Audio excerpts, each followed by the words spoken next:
Greetings, citizens of the world. Throughout history, the world has been controlled by big ideologies such as religion, socialism and capitalism, to name but a few. These are all forms of slavery that have stopped our evolution and removed our freedom. Anonymous see these ideologies for what they are: systems of control. The time for change is now. No longer shall the people be oppressed by corruption. In case you are blissfully unaware of who we are, let me tell you this: we are not just a person. As people die, we are an idea, and ideas are immortal. We are justice, and justice cannot be silenced. We are the ones governed by no law. We are the ones who do not beg for justice to take its course. We are the ones your parents warned you about. We are the voice of the silent in the eyes of the blind. We are anonymous.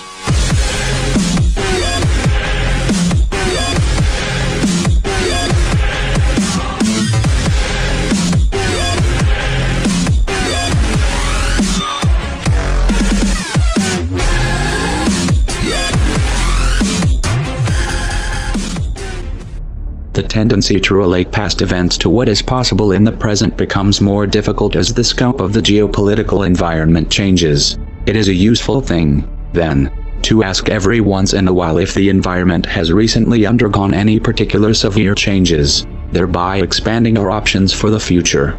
Terminology, let alone our means of exchanging information, has changed to such a degree that many essential discussions in today's communications age would be entirely incomprehensible to many 2 decades ago.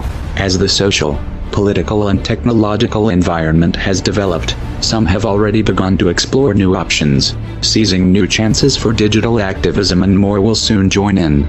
It is time for the rest of the world to understand why. Everywhere you look, the world is suffering. Wars of aggression, companies dumping toxic waste everywhere, governments supporting the poisoning of our water. 1/3 of the world goes hungry, while the other 2/3 throws away the third of their food. We are digging up all the coal and oil of our planet instead of researching renewable methods.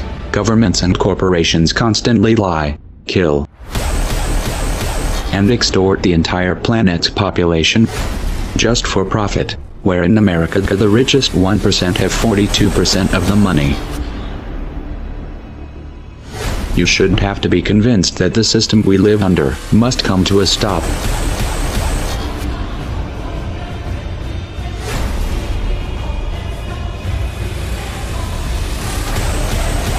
If you want to alter the course that we're on, there's only one way to do it. We need to wake up that public. Even the most powerful weapons of war are neutralized if you reach the mind of the man behind the trigger. How do we wake the masses, you asked? Don't wait for someone to answer that for you. Get creative. Act like your children's and grandchildren's futures depend on it. Because they do. No one wants to believe that their kids are going to live under a military dictatorship. No one wants to see this coming. So most people put their head in the sand and do their best not to think about it. Those who don't always begin with one question: what can we do? The first thing you need to understand here is, our problem is psychological, not material. You have the means to take back your power, and you don't need a set of specific instructions. You don't need someone to hold your hand and explain your role. You don't need someone to give you permission. Are you going to push this out of your mind because it's uncomfortable, or are you going to convert that discomfort into a driving force? No one can make that choice for you. I will tell you this much, Bo: if that thought itches in the minds of enough people, we will figure out a way to scratch it. And if that driven feeling is fully established in your heart, you will find a way to make it spread. The odds don't matter anymore. If you understand what we are facing, then you have a moral responsibility to do everything in your power to alter the course that we're on, regardless of the odds. It's only when you stop basing your involvement on the chance of success that success actually becomes possible. To strip the ill-gotten power of the financial elites and to bring these criminal cartels to justice will require nothing less than a revolution. The government is not going to save us. The government is completely infiltrated and corrupt to the core. Looking to them for help is completely arrogant.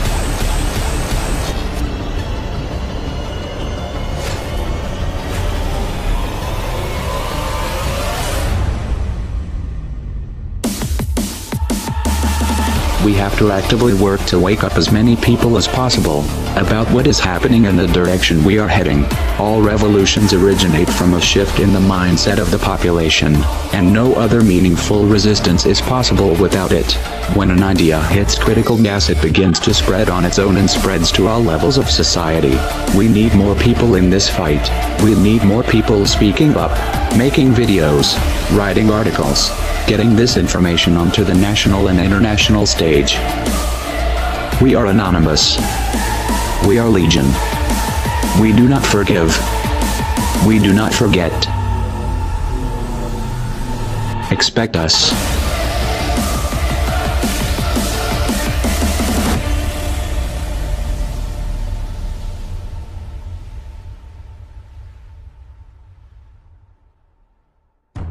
We decided long ago that the dangers of excessive and unwarranted concealment of pertinent facts far outweighed the dangers which are cited to justify it. And there is very grave danger that an announced need for increased security will be seized upon by those anxious to expand its meaning to the very limits of official censorship and concealment. That I do not intend to permit to the extent that it's in my control.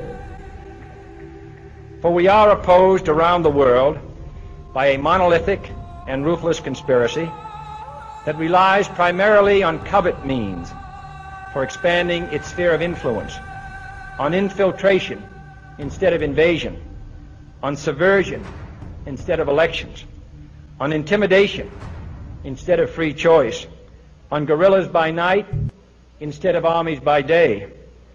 It is a system which has conscripted vast human and material resources into the building of a tightly knit, highly efficient machine that combines military, diplomatic, intelligence, economic, scientific, and political operations. Its preparations are concealed, not published. Its mistakes are buried, not headlined. Its dissenters are silenced, not praised.